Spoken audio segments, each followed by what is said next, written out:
안녕하십니까 애청자 여러분, 놀라운 부동산 놀부입니다. 자, 어느새 2021년 5월 16일입니다. 상반기가 거의 마무리가 되어가고 하반기를 준비하고 있는 시기라고 볼 수가 있겠는데요. 이 상반기에 대한 전체적인 평가를 해보자면 사실 서울시장만 놓고 봤을 때는 미지근했죠.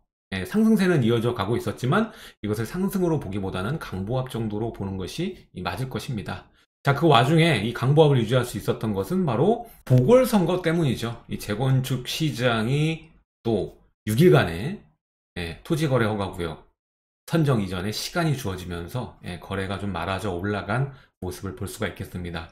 실제로 호가를 보면은요, 뭐 가까운 여의도 봤을 때 이전에 얼마 전에 금액보다 뭐 7, 8억 정도 수준으로 호가가 뛴 단지들도 있습니다. 자, 그 정도로 이 재건축과 재개발, 뭐 정비사업에 관련된 이 활성화에 모두의 관심이 지금 쏟아지고 있는 상황인데, 하반기로 이어지면서 어떻게 진행이 될지 또 쭉 지켜보시면 좋을 것 같습니다. 자, 오늘은 이러한 얘기를 하려고 하는 것이 아니고요. 일단은 상반기 이 전세시장, 임대차 시장 움직임을 보게 되면은 우리가 작년 이 8월 기점으로 하반기 어땠습니까? 전세가 폭등이 있었죠. 이제 1차 폭등이라 우리가 많이 얘기를 하는데, 아무래도 이 계약갱신 청구권 때문에 상당수의 물량이 거래가 안 되고 잠기게 되면서 없는 물량의 수요자는 많은 상황이기 때문에 당연히 가격은 오를 수밖에 없죠. 이것을 두고 뭐 정부에서는 일시적인 현상일 뿐이다 라고 일축을 했는데, 과연 이게 작년 문제로 끝날 건지 올해로 또 이어질지, 그건 여러분들 두고 보시면 알게 되겠죠.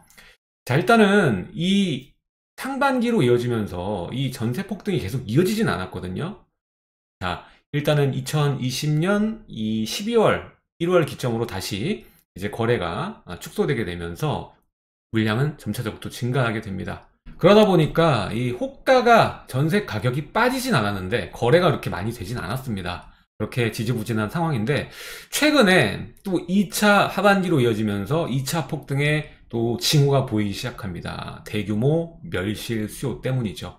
이미 시작이 되었다고 봐도 무방할 정도로 많은 대이동이 있습니다. 여기에 따라서 결국 이 현상이 해당 지역에만 국한될지 아니면 서울 전체로 확산되면서 경기와 인천, 수도권 지역까지 영향을 주게 될지는 한번 살펴봐야 될 부분이 아닌가 생각이 됩니다. 아무튼 간에 이번에 이 올해는 이 전세 시장의 움직임이 매매 시장의 움직임보다 훨씬 클 수밖에 없다, 이렇게 이전에도 제가 말씀드린 적이 있는데요. 이제 하반기 넘어가면서 그 본격적인 양상이 드러날 수밖에 없습니다. 그 절대적인 이유들에 대해서, 벌어질 일들에 대해서 오늘 함께 이야기를 해보도록 하겠습니다. 시청하시기 전에 좋아요와 구독하기, 그리고 멤버십 가입해주시면 놀라운 부동산 전용 멤버십 강의까지 시청이 가능하십니다. 그럼 지금 시작합니다.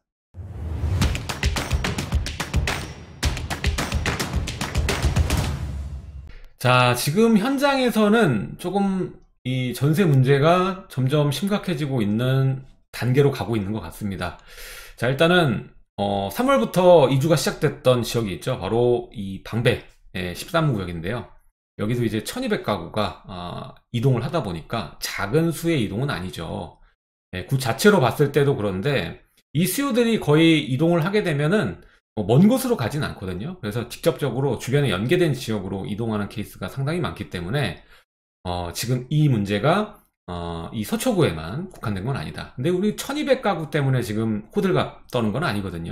자, 바로 이곳에 이주 수요가 많기 때문에 오늘 이 수요의 대이동이라고 표현을 한 것입니다. 자, 일단은 앞에 말했던 방배동도 서초죠. 그리고 가구가 별로 없긴 하지만 또 이주 수요가 발생하는 곳이 이제 신반포 18차, 또 21차 발생하고, 이곳이 절대적으로 많은데 바로 반포 1, 2, 4주구 그리고 3주구입니다. 자, 일단은 이 6월부터 본격적으로 이주 수요가 발생할 것으로 보여지는데요. 1, 2, 4주구 같은 경우에는 2100여 가구 정도가 됩니다. 그러니까 세대수가 많아지는 건데, 여기에 국한되는 게 아니라 또 1500세대 가까이 되는 3주구도 올해 안에 또 이주가 시작될 수도 있다, 가능성이 있다, 이렇게 보여지고 있고요. 아까 말씀드렸던 이 신반포 18차, 21차 도합하면 300여 세대 정도 되거든요. 그거를 결합을 하게 되면 3주구를 제외하고도 3,600여 가구 정도가 되고, 합하게 되면은 뭐 5천여 가구 정도가 이주 수요가 발생하는 거죠. 그 말 그대로 이건 수요의 대이동이라고 표현을 해도 될 정도입니다. 뭐 5천여 가구면 많이 발생하는 편이죠. 자, 그래서 주변에 이 전세 물량이 좀 감소하기 시작했다. 자, 보시면 제가 아까 언급드렸던 동네가 다 1, 2, 3위에요. 그쵸? 잠원동이 지금 마이너스 16%, 이거는 15일, 보름 이전, 그러니까 5월이 시작되고 이후에 물량의 그 수량 변화를 지금 보여주는 데이터입니다. 그래서 잠원동 마이너스 16%, 방배동 13%, 반포동 10%입니다. 이제 시작인 거예요. 이게 시작. 어차피 주변 일대로 번져갈 수밖에 없을 거라고 보여지고요. 아직까지는 그래도 이 강남 일대나 송파 일대, 강남 3구죠. 여기에 지금 매물 감소는 뚜렷하게 보이고 있지 않다라고 볼 수 있겠습니다. 그래서 송파 그리고 강남은 아직 증가죠. 오히려 증가로 있는 거고, 다른 지역들 보면은 뭐 은평구 마이너스 19% 엄청나게 줄었고, 또 동작구 17%, 도봉구 13%, 실수요가 좀 강한 지역들이 물량이 지금 감소하는 모양새를 보여주고 있네요. 그리고 서초구, 오늘 주인공 서초구도 이제 이주 수요 증가하면서 이것이 다른 강남 3구와는 확연하게 비교가 되는 거죠. 얘 혼자 마이너스 8% 이상으로 물량이 줄고 있다. 다른 송파, 강남은 오히려 증가, 약간 소폭 0.3, 뭐 2%, 뭐 이 정도니까 거의 그대로라고 봐야죠. 그런데 이 서초구 일대만 줄어들어 있다. 그리고 이게 본격화되는 시기는 언제다? 바로 올 하반기랍니다. 자, 반포 1, 2, 4주구가 6월부터 11월로 예정이 되어 있기 때문에 본격화되는 것은 당연히 하반기다라고 볼 수가 있겠습니다. 그래서 지금부터 물량 감소는 서서히 본격적으로 이루어질 것이다 라고 보시면 될 것 같아요. 자, 일단 멸실이 입주량보다 많게 되면 항상 전세가의 폭등으로 이어졌는데, 대표적으로 2014년, 15년, 16년 이때를 들 수가 있습니다. 특히 15년, 16년 구간 보시게 되면은 이 입주 물량보다 멸실되는 물량이 많았던 구간이거든요.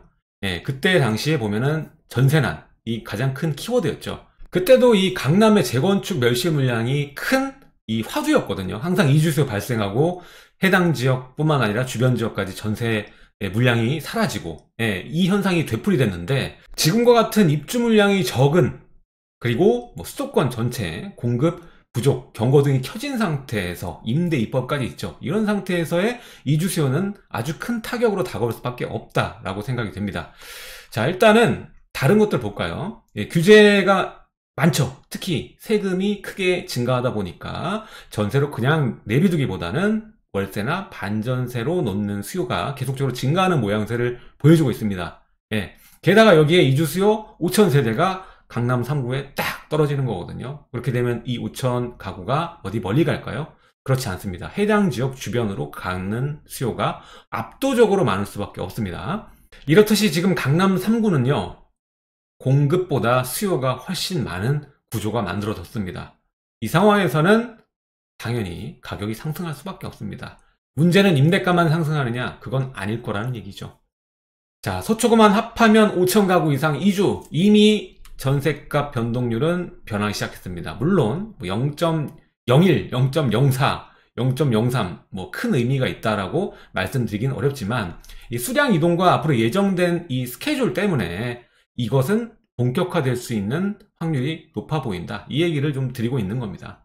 자, 지금 혹시라도 이 이사를 준비하는 수요, 올 하반기에 이사를 꼭 해야 되는 분들은 그때까지 가지 마시고 좀 서두를 필요가 있어 보입니다. 시간이 갈수록 가격에 대한 급등폭은 1,000만원, 2,000만원 수준이 아닐 겁니다. 앞에서도 말씀드렸지만 세금이 크게 증가합니다. 특히 종부세의 경우에 이전 1년 전보다 훨씬 크게 증가할 수밖에 없는 구조인데요. 자, 이렇게 되면 부담이 아닐 수가 없거든요. 아무리 돈이 많은 사람도 세금은 아까운 법입니다. 게다가 1년마다 이렇게 올라가는 세금 인상폭이 커지게 되면은 이게 부담이 될 수밖에 없거든요. 안 쓰던 지출이니까. 이것을 해칭하기 위해서 전세로 그냥 오로지 두기보다는 이것을 세금을 충당할 만큼의 반전세로 돌리던가 아니면 월세 등으로 돌리면서 이 포지션을 변경할 확률이 굉장히 높습니다. 자, 그렇게 되면서 이 월세나 반전세 물량이 늘어나는 만큼 전세 물량은 줄어드는 게 큰 문제가 되는 것이죠. 이 온전한 전세를 원하거든요, 수요자들은. 지출을 줄이기 위해서. 그러다 보니까 전세 물량은 더 감소할 것이고 전세 가격은 경쟁으로 인해서 올라갈 수밖에 없는 구조 안에 있다라고 보시면 될 것 같습니다. 따라서 조금이라도 빨리 움직이는 것이 다가오는 하반기 2차 전세가 폭등 시기를 대비해서 일정 시간을 보낼 수 있는 기간이 될 수 있고요. 오히려 전세로 포지션으로 가시기보다는 제가 볼 때는 이 주택을 이 시점에라도 마련하시고 임차를 거주하시더라도 하시는 것이 훨씬 낫지 않을까라는 생각을 해봅니다.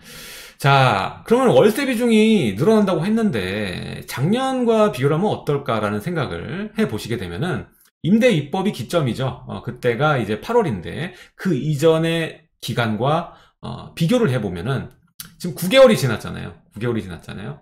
8, 9, 10, 11, 12, 1, 2, 3, 4. 그쵸? 이제 5월 중순이니까.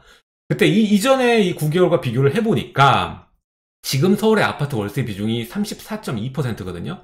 근데 임대 입법 9개월과 함께 비교를 해보니까 월세 비중이 6%가 증가한 거예요. 그러니까 28% 정도였던 겁니다. 28%에서 34%로 늘어난 거예요. 이 수치는 많은 거예요, 여러분.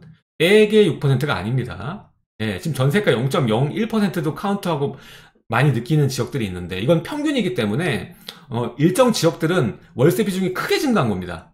그렇게 좀 이해를 하시면 될 것 같고요.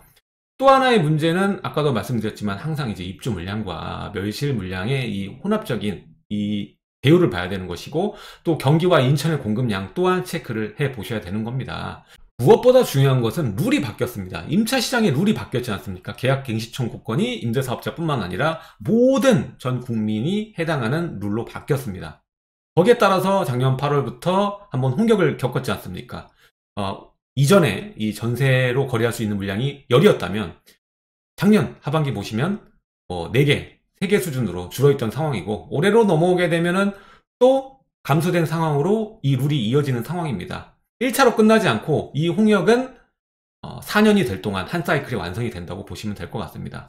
그래서 물량은 계속 적은 상태로 내년이 이어진다. 그래서 2차적인 전세가 시즌 폭등이 예상이 된다. 이렇게 좀 예상을 하고 있는 겁니다.